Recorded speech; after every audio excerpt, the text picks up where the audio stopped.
But Joe's first attempt at running for governor wasn't successful. He decided to take a break and reflect on his next steps. Despite the setback, Joe was determined to keep pursuing his dream, and he knew that with Vicky by his side, anything was possible. She was a real treasure. The couple decided to visit Joe's family back home. They packed their bags, got into their car, and drove for hours until they reached Joe's hometown. Joe felt happy to be back in his old stomping grounds, and Vicky was excited to meet Joe's family for the second time since their marriage. As Joe settled into his childhood room and looked around, he felt a rush of nostalgia.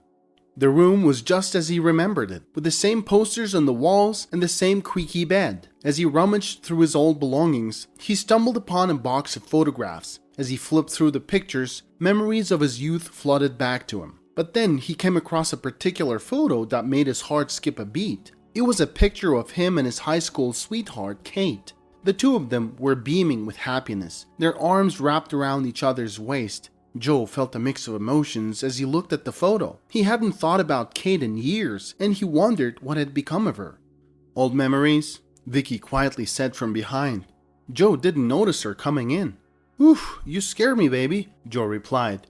He was shaking a little. "Honey, are you alright?" Vicky asked and looked at the photo in his hands. "Oh no, I'm fine. I was just looking at some old stuff here," Joe replied, afraid if Vicky would ask him about the photo. Vicky didn't say anything, but her expression implied that she was expecting Joe to say something. "Look, honey, I was just rummaging through some old photos and I found this one. It's Kate, we used to date back in high school," Joe explained. He was still nervous. "Hey, it's alright. Why are you nervous?" Vicky asked. "Oh, I thought you were jealous or something. I mean, this is from a long time ago. I just happen to still have it," Joe explained. "Assuming much?" Vicky raised her eyebrow. Then she quickly added, "Relax, honey. I'm kidding. You can keep the photo. I was just teasing you," she smiled. Joe smiled, feeling relieved. But Vicky still had the lingering feeling that something was off. Joe grew up in a family that owned a small movie theater in town. He would often sneak into the theater after hours and watch his favorite movies on the big screen. As he grew older, he started working at the theater, selling tickets and popcorn to customers. One day, a young girl came into the movie theater, and Joe noticed that she didn't have any money to buy a ticket. He felt sorry for her and decided to let her in for free. Her name was Kate, and surprisingly, she told him that she had never been in movies. She told Joe that she dreamed of owning a movie theater one day so that she could watch movies every day for free. Over the next few weeks, Kate started coming to the theater more often, and Joe would always let her in for free. She would sit in the back row and watch the movies with rapt attention. As Kate continued to visit the movie theater, she and Joe started talking more and more. They discovered that they had a lot in common and enjoyed each other's company. Soon, they started going out on dates and getting to know each other better. They dated for a couple of years. However, as Joe's high school years drew to a close, he knew that he had to move on to college. He was excited to further his education and pursue new opportunities, but he was also sad to leave Kate behind. Joe's transition to college was a big change for him, and he found himself struggling to balance his studies, new friendships, and a long-distance relationship. He began to feel overwhelmed and stretched too thin. He started to respond less frequently to her letters and phone calls and became more and more distant. Kate felt confused and hurt by Joe's sudden change in behavior. She didn't understand why he couldn't make time for her, and she missed him terribly. She kept calling and writing to him, hoping to get through to him and rekindle their relationship. However, Joe remained unresponsive and distant. One day, after weeks of unanswered calls and letters, Joe finally answered Kate's call. He explained that he was struggling with the demands of college and that he didn't feel like he could give her the attention and support she deserved. "Why didn't you tell me?" she asked, her voice shaking with emotions. "I would have been there for you. I would have supported you through it all." "I know," Joe replied, his own voice heavy with regret. "But I was ashamed. I didn't want you to see me struggling like this." Kate's heart broke even more at his words. "Joe, I love you for who you are, not just for what you can give me.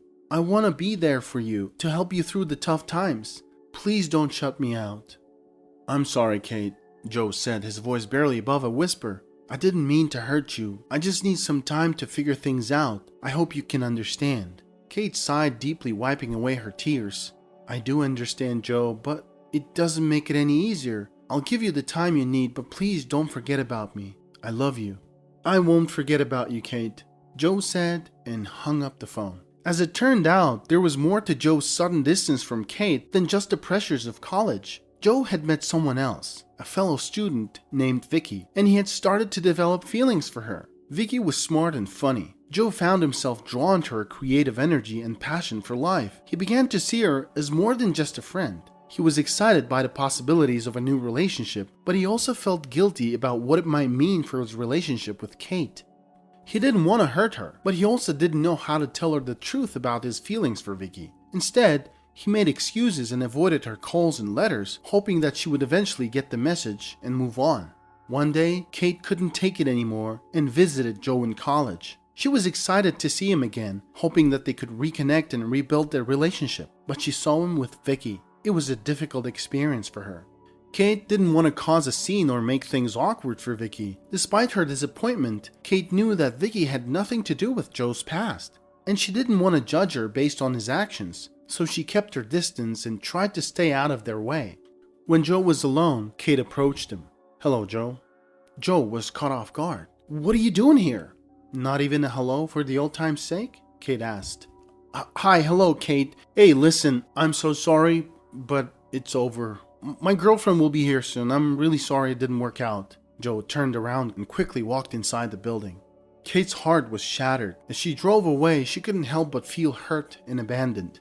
Abandoned by her mother, and now abandoned by someone who was so close to her heart. Kate came from a poor family, and growing up was tough. Her father drove an old truck, and he did his best to provide for her, but they often struggled to make ends meet.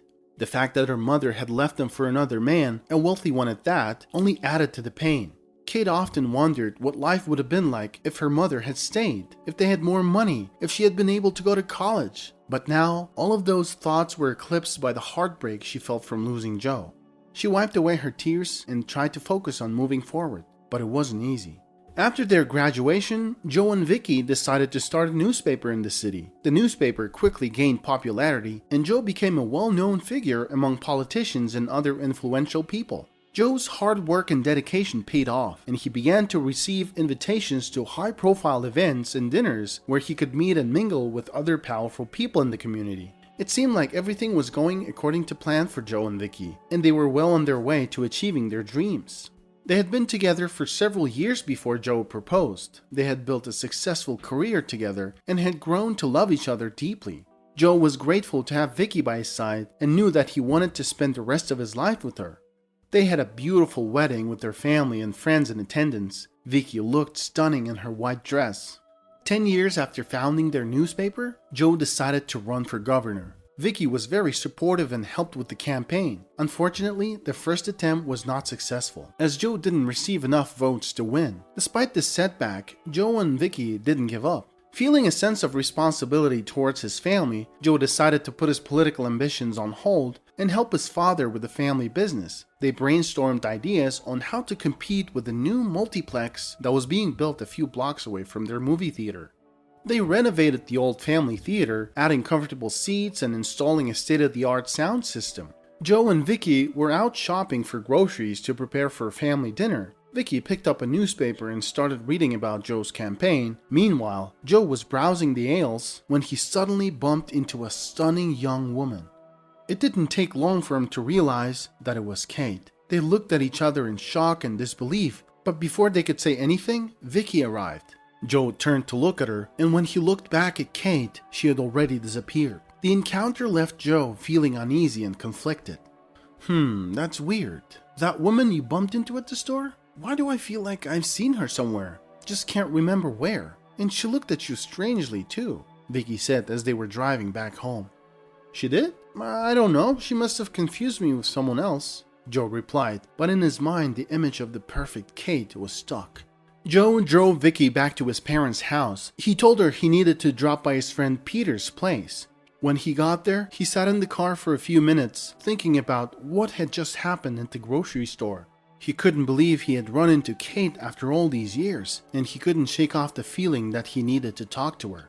Joe and Peter met at a coffee shop where Joe asked if Peter knew anything about Kate. Peter only knew that she disappeared when Joe left for college and reappeared last year. There were rumors that she bought the old house she lived in with her father and built a new one there. Joe drove to the place where Kate used to live in a small trailer with her father. However, instead of the old worn-down trailer,